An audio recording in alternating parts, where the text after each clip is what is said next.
She used to measure life in inches, not in years, not in birthdays, not in holidays that came and went like tides, but in inches of fabric, of hems, of invisible courage folded into seams. Her name was Elena Morales, and at 76 she still kept 2 thimbles in her cardigan pocket, the way her mother had once kept sugared almonds, one for work and one just in case life surprised you.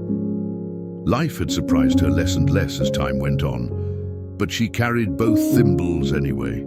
Habit has a memory stronger than grief. Elena lived on the 3rd floor of an old brick building that ran warm in summer and whistled in winter.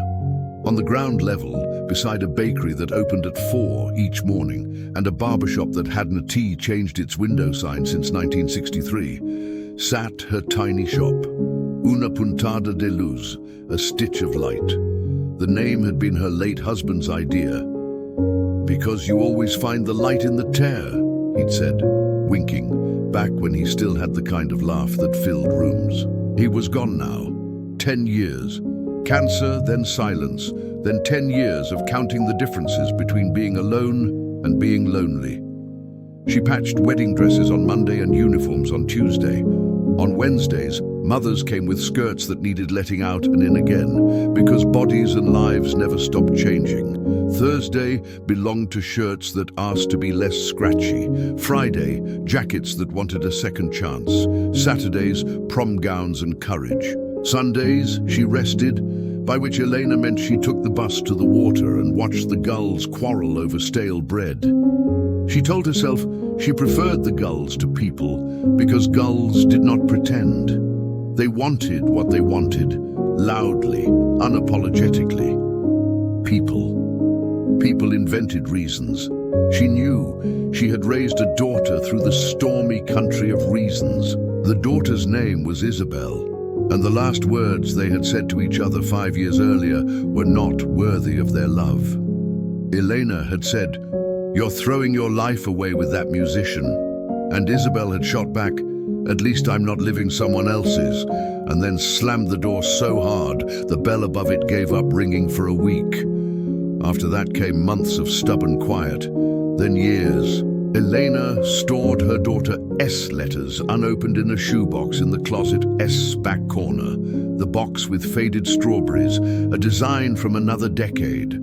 She did not open them, because to open them would be to invite hope into a room that had weathered beyond decoration.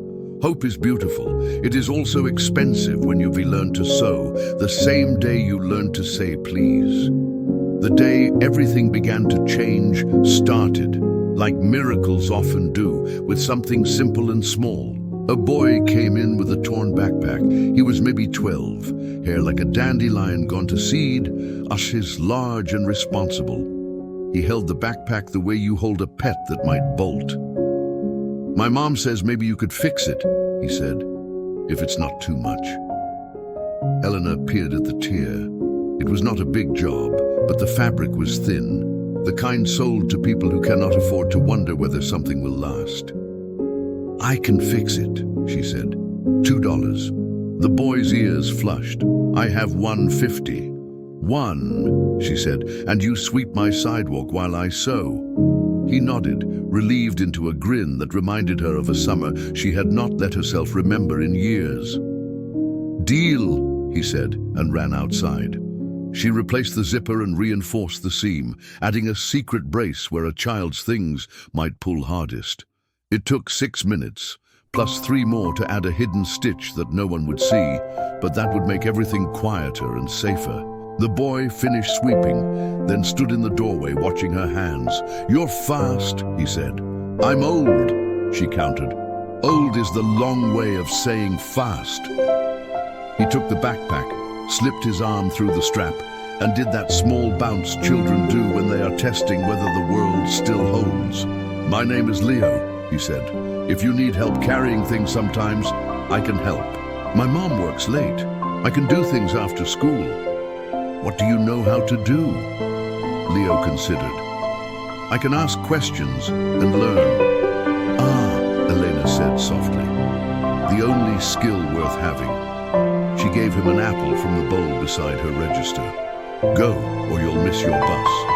He went, but came back 2 days later with a friend whose dress needed hemming. Then with his mother, whose face held the purplish fatigue that comes from 3 jobs, stitched with very little sleep. Then with a teacher who wanted to know if Elena ever taught lessons. Lessons? She asked, startled. On what? Patience? Sewing, the teacher said, smiling. But patience sounds better. The first class was 4 children and a pile of fabric donated by the bakery owner, Isha's sister. They learned to thread needles and laugh at the way thread refuses to go where it is pushed. Elena told them the truth about needles. They hurt, but they make beauty possible. She did not know she was preaching. She thought she was describing a tool. Word spread.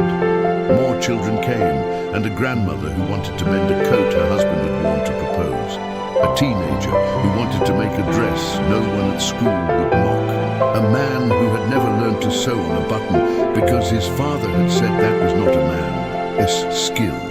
The man learned anyway and cried quiet tears when the button obeyed. People brought their sadness to Elena and left with something that fit better and hurt less. Somewhere along the way, Wednesday afternoons became community mendings, and the barbershop painted a sign to hang on her door. A little crooked, very proud. The thing about giving is that it opens odd doors. One afternoon in early autumn, a city councilwoman arrived with a photographer. We've heard about your classes, she said, earnest under her ambition. The neighborhood is changing. Some call it revitalization, some call it displacement, and we're looking for community anchors. Elena, who had never considered herself a piece of architecture, offered tea. The photographer took pictures that made her hands look like maps. The councilwoman asked questions, and Elena answered them simply. The next week, an article called "A Stitch of Light Holds a Neighborhood Together" appeared online, and strangers began to come in with a reverence reserved for churches and good breads. Some bought nothing but sat and watched and remembered their own grandmothers. Some left money for the classes. One woman paid for 10 children's supplies and wrote in a neat librarian hand, "For the things we learn late and the things we pass on early." Elena kept teaching. She taught mending, which is different from starting fresh. She taught how to hide a repair when a person is shy, and how to let a scar show when a person wants to be brave. Clothes are the stories we wear, she told them. Make yours honest. The children listened with the extravagant attention adults mistake for disobedience. But peace is never complete until an old bruise is named. Late one rainy afternoon, when the bell over the door chimed with the weariness of weather, Isabel stood in Eleanor's doorway, holding an umbrella, the color of plums. Time had placed fine silver threads in her hair. Her eyes were still summer brown and stubborn. "Hi, Mama," she said, the word both fragile and loud. Elena's first thought. She looks like me when I was still learning to forgive myself. Her second, don't cry. Her third, layered under all the practical ones, thank you for finding your way. You're wet, Elena said. Hang that thing. Come in. They stood an arm's length apart, like women deciding whether to step onto a bridge they cannot see. I read about you, Isabel said. Leo's mom shared the article. You still here in the neighborhood? I'm back, Isabel said, smiling without apology. Turns out making music is something you can do in more than one city. Elena heard the sentence for what it was. I left, I learned. I returned because leaving taught me the map is bigger than our fight. She nodded. Do you still? She gestured vaguely, which in their language meant, do you still sing? Do you still light up? Do you still hurt the way we did when we tried to speak without kindness? I do, Isabel said, and I teach too, at the community center, songwriting on Tuesdays and Thursdays. Eleanor let herself laugh, a small, surprised sound like a bell that has found its tongue again. I teach sewing on Wednesdays. So I heard, Isabel said. They looked at each other for a long moment, and then, like a lace slowly easing into shape, Isabel stepped forward and Elena stepped toward her, and the hug was so careful it felt fierce. They talked until the bakery closed, and then they talked longer. They did not unspool every knot that night. That is not how honest fabric behaves.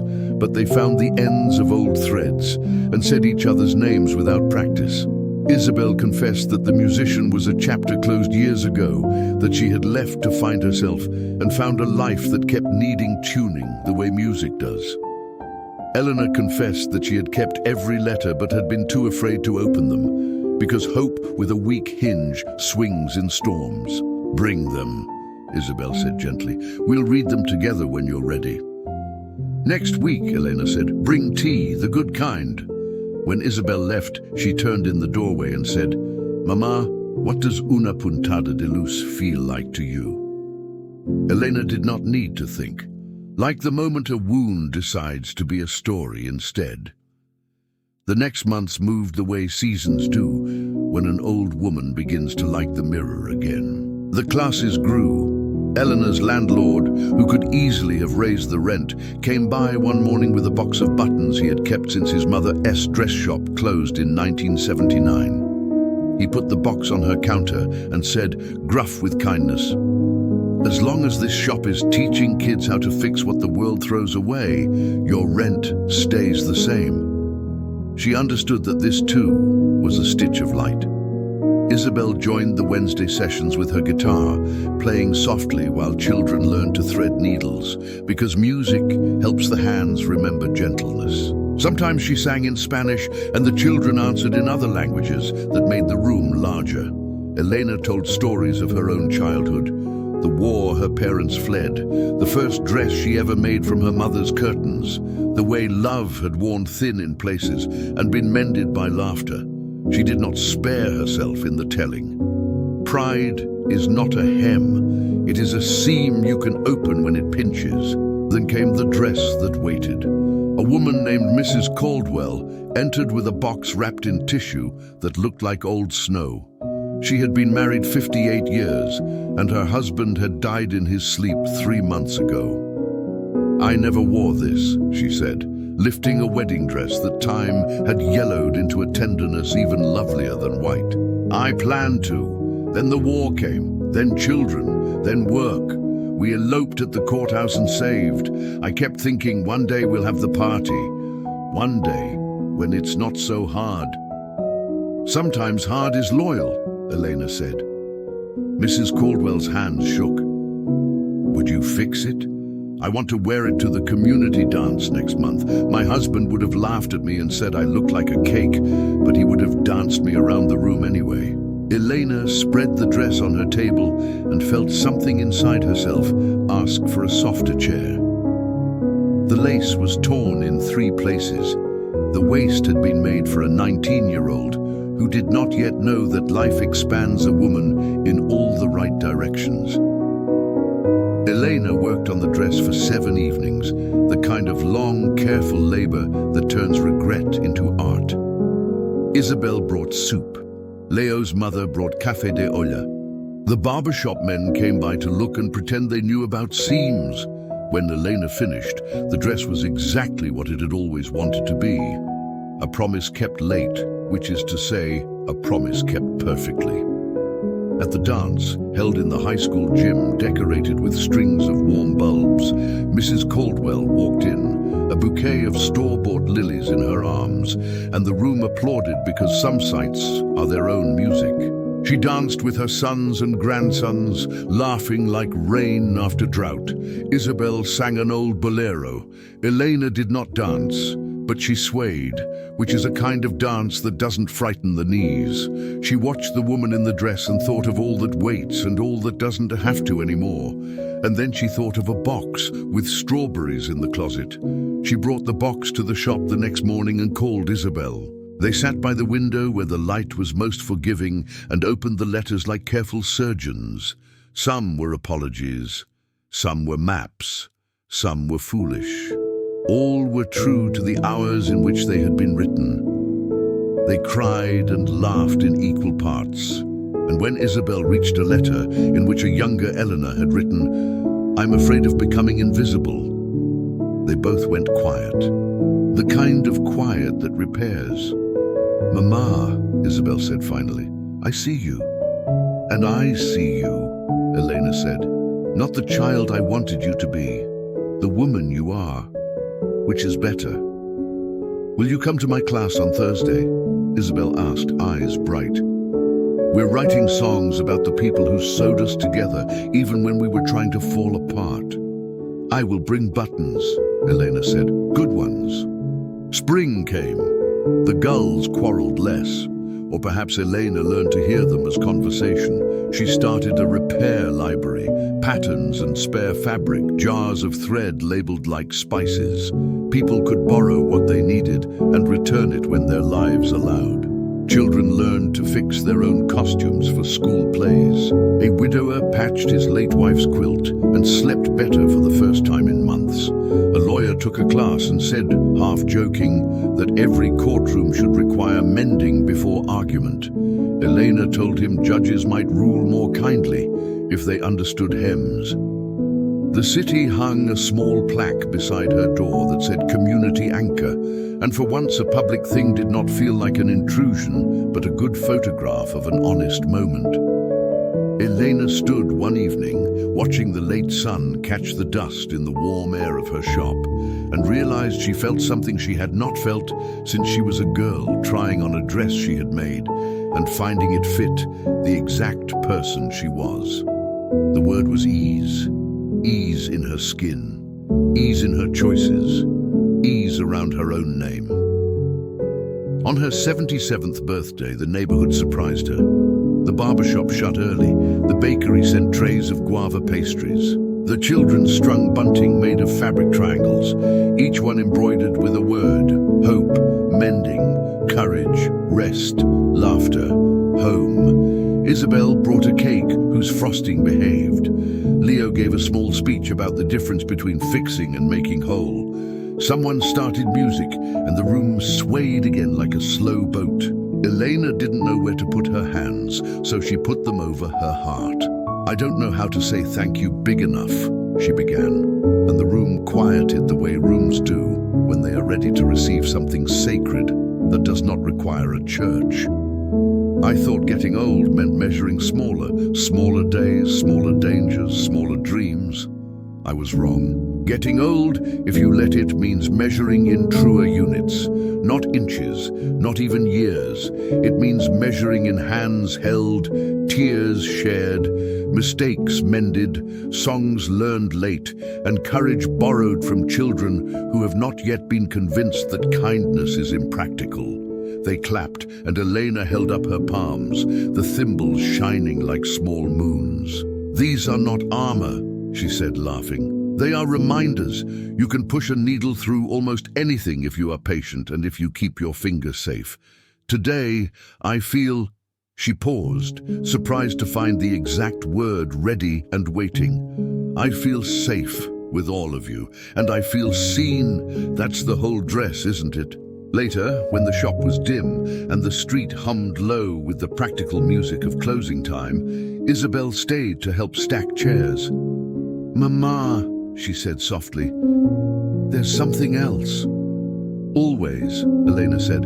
"That's how life works." "I met someone," Isabel offered, shy again. "Not the drummer, a social worker, patient. He laughs with his shoulders." "Ah," Eleanor said, delighted. "The good kind. He wants to meet you." "Bring him to class," Elena said. "I will watch how he threads a needle." They laughed and then grew quiet, the way women do when words have done almost enough and the rest relies on breathing. Isabel's hand found Elena's and stayed there. The room smelled of thread and sugar. The window held the city like a photo you don't have to frame because it already knows how to behave. Before locking up, Elena looked at the mirror she kept by the door for last checks, a superstition from years of making sure brides did not leave with pins still hidden. She saw a small woman with silver hair tucked behind competent ears, eyes the color of walnut shells polished by time. She saw a face where grief had clearly lived, and a mouth learning finally to rest between smiles. She did not look away, because she no longer had to. She lifted her chin the way the child Elena used to, when the world seemed too large and shoes too tight. "We did well," she told her reflection. "Imperfectly, but well." Walking home, arm in arm with her daughter beneath a sky that looked sown with stars, Elena realized that the seam between who she had been and who she was becoming no longer felt like a wound. It felt like a join, a careful, strong join that lets a garment move without splitting.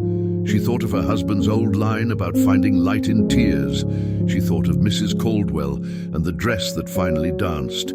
She thought of Leo and the backpack that wanted a second chance. She thought of the letters with strawberry borders and the courage it takes to open hope without bracing for disappointment. She thought of all the young hands who had learned to mend what mattered. At the corner, Isabel squeezed her hand. "Mama, are you happy?" Eleanor listened, not to the reflex answer, but to the body she had finally learned to trust. The knees a little sore from standing, the chest warm with laughter, the heart steady like good thread unknotted. "I am," she said. "I am happy in a way that doesn't need proving." At home, she placed her two thimbles on the windowsill, side by side, where the morning sun would find them. The apartment felt less like an afterthought and more like a room where a woman had chosen to live. On the table lay a length of fabric she'd been saving for no good reason beyond beauty.